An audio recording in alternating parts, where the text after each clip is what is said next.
അങ്ങനെ ഇനി കാണിക്കുന്നത് അടുത്ത ദിവസമാണ്. ഇപ്പോൾ തൻ്റെ പിറന്നാൾ ദിവസം നമ്മുടെ ജോനഥൻ അവൻ്റെ സ്കൂളിൽ നടക്കുന്ന ബേസ്ബോൾ മത്സരത്തിൽ വളരെ സന്തോഷത്തോടെയും ആത്മവിശ്വാസത്തോടെയും പങ്കെടുത്ത് ആ മത്സരത്തിൽ വളരെ മികച്ച രീതിയിൽ തോൽക്കുകയാണ്. ഇപ്പോൾ മത്സരത്തിൽ തോറ്റുപോയതിൻ്റെ വിഷമത്തേക്കാൾ തൻ്റെ മത്സരം കാണുവാൻ തൻ്റെ അച്ഛനായ ക്ലാർക്ക് വരാത്തതിൻ്റെ സങ്കടമാണ് ജോനഥന് കൂടുതലുള്ളത്.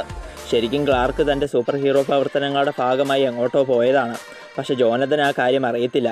തൻ്റെ അച്ഛന് തന്നെക്കാൾ വലുത് മറ്റ് ജോലികളാണെന്നാണ് ജോനഥൻ വിചാരിച്ചിരിക്കുന്നത്.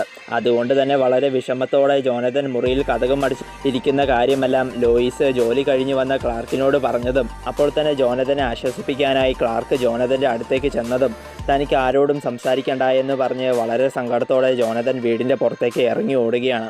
അങ്ങനെ ഇപ്പോൾ വളരെ സങ്കടത്തോടെ ഓടുന്നതിനിടയിൽ ജോനഥൻ്റെ കണ്ണിൽ നിന്നും ഹീറ്റ് വിഷൻ പുറത്തേക്ക് വരികയാണ്. അത് കണ്ട് ജോനഥൻ തന്നെ ആകെ പേടിച്ചു പോകുന്നു. അങ്ങനെ പേടിച്ചു പോയ ജോനഥൻ വീടിൻ്റെ അടുത്തുള്ള ഫാം ഹൗസിൽ ഒളിച്ചിരുന്ന് കരയുകയാണ്.